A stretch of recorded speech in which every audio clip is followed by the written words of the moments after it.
...6 Şubat depreminde ağır hasar aldı iş yerimiz. Ve şu anda yıkıldı. Ama depremden beridir konteyner talebinde de bulunduk. Herhangi bir konteyner bize verilmedi.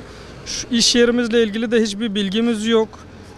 Yani ne zaman yapılacak, ne yapılacak, nasıl yapılacağını hiç bilmiyoruz yani. Malatya gerçekten bu konuda biraz sahipsiz kaldı. Geçen orta hasarlı bir dükkanı sorduk. Hani ne yapılacak, buraya tadilat mı yapılacak, yıkılacak mı? İnanın hiç kimse bize net bir bilgi veremiyor. Sadece söyledikleri işte resmi bir yazı bekliyoruz. Depremden beridir 7-8 ay geçti. Halen bir netliğe ulaşamadık. Esnaflar gücü olan Malatya'dan gidiyor. Mecburiyetten kalanlar var. Yani işler de ciddi anlamda durgun. Yani diyeceklerim bu. Depremden dolayı gerçekten çok ciddi anlamda sıkıntılarımız var yani. Hani Malatya'ya sahip çıkılmasını istiyoruz. Ya talebimiz bir an önce iş yerlerimizin yapılması ya da ne şekilde yapılacaksa hani bir proje mi çıkartılacak, tadilat, orta hasarlı binalar tadilat yapılacak mı, yıkılacak mı? Hani bunlarla ilgili bir an önce netliğe ulaşıp esnaflara bir an önce iş yerlerinin yapılması. Şimdi bir yerde iş olmadığı zaman hiçbir şey olmaz. Malatya'nın da en büyük sıkıntısı Malatya'nın merkezi olan çarşı merkezinde sağlam bina kalmadı. %70-80'i yıkıldı. Malatya ekonomik yönden çok sıkıntılar içerisinde yani. Ahşap dünyasının iş yerinin sahibiyim. 6 Şubat depreminde yaşadık evet ama iş yerimizi belediye yıktı. Bence şu an belediye de yıktığına bin pişman. Yani 6 ay geçti, 7. aya girdik. Diyorlar ki Malatya'nın altı sun diyorlar. Bakıcılar Çarşısı'nın zemin etüdü yapılmadan kazık çaktılar. Ama bizim burada benim bulunduğum iş yerinde zemin etüdü yaptılar. Sıvılaşma fazla yoktur. Yani fore kazık bile gerekli değil bence. İş yerlerimizi madem devlet yapamıyorsa bize versinler, biz kendi imkanlarımızla yapalım. Yani 7 ay oldu biz mağduruz. Bize şu an Çat yoluna konteyner veriyor, biz Çat yoluna gitmek istemiyoruz. Çünkü ne kadar ev yapılırsa yapılsın Malatya'ya giden vatandaşlarımız geri gelmeyecek. Çünkü Malatya'nın merkezi çarşısı yok. Çarşı yapılmadığı sürece gidenler geri gelmeyecek. Yani sadece yetkililerden şunu istiyoruz. Biz gönül rahatlığımızla oyumuzu verdik. Verdiğimize pişman mı olalım yani? Malatya'nın milletvekilleri niye Malatya'ya sahip çıkmıyor? İş yerlerimizi yapmıyor. Yani gün gelecek seçim geliyor. Belediye başkanı seçimi geliyor. Ben kendi adıma söyleyeyim, belediye başkanı iş yerim yapılmadığı sürece bir daha oy vermeyeceğim. Çünkü hani iş yerimiz ya mağduruz. Hiçbir milletvekilini göremiyoruz. Belediye başkanı zaten hiç ilgilenmiyor. Talebiniz nedir? Neyse. Bir an önce iş yerimize kavuşmak istiyoruz. Kalıcı iş yerlerimize. 1979'da bu gördüğünüz alanda biz çıraklık olarak mesleğe başladık. Daha sonrasında burada mülkiyet dükkan aldık. Rabbim nasip etti. Bu yaşanan deprem kimsenin suçu değil. Allah'ın bize vermiş olduğu bir olaydır.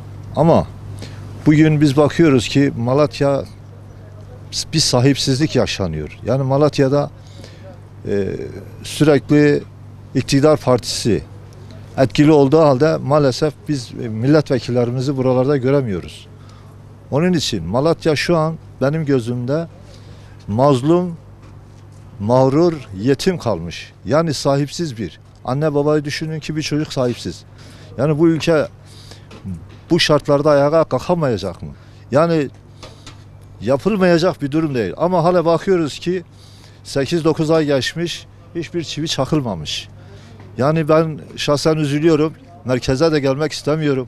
Çünkü her geldiğimde içim acıyor. Çocuklarımla beraber işsiz kaldım. Bir tanesi gitti fabrikada çalışıyor. Diğeri işsiz, ben işsizim.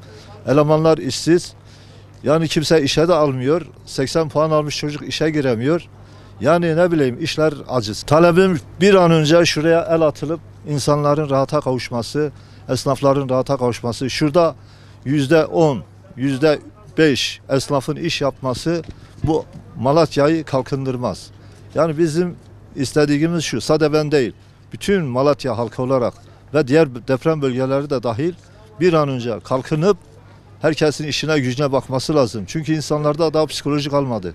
İnsanlarda rahat uyku kalmadı. İnsanlar memleketi terk edip gittiler. Yani yazık günahtır. Yani bir an önce harekete geçilip sahip çıkılması lazım. Bundan 2 ay önce Çevre Bakanımız gelip burada temel attı. Su çıktı bahanesi var burada. Ama bu suyun elbette ki vardır bir gider yolu. Bunlar birleştirilip bir yerlere verilebilir. Yani bu suyu da değerlendirilebilir.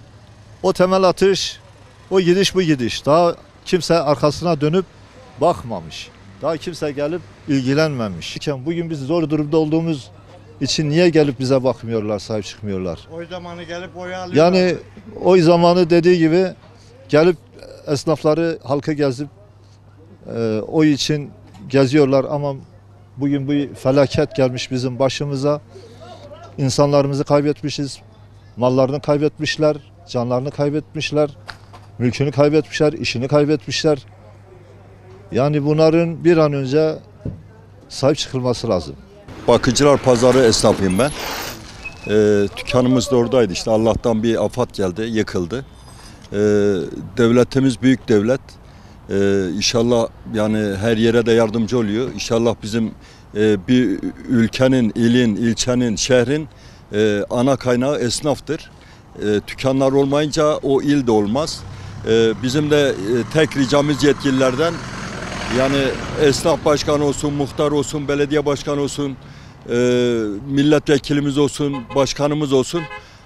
İnşallah güveniyoruz. Bir an önce dükkanımızı yapıp teslim ederlerse biz kendilerine çok teşekkür ederiz. Evden önce dükkanların bir il için önemli olduğunu, yani bunu herkes de biliyor.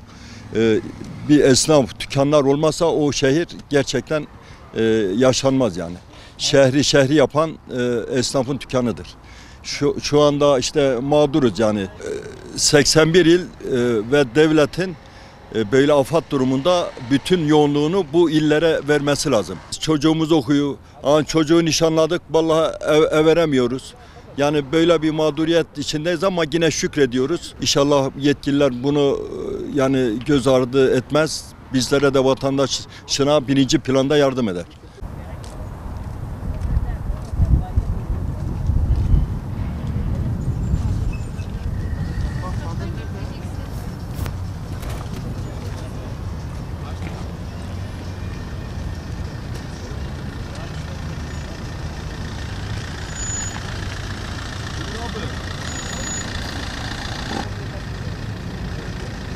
Başkan hangi kanala çıkıyor?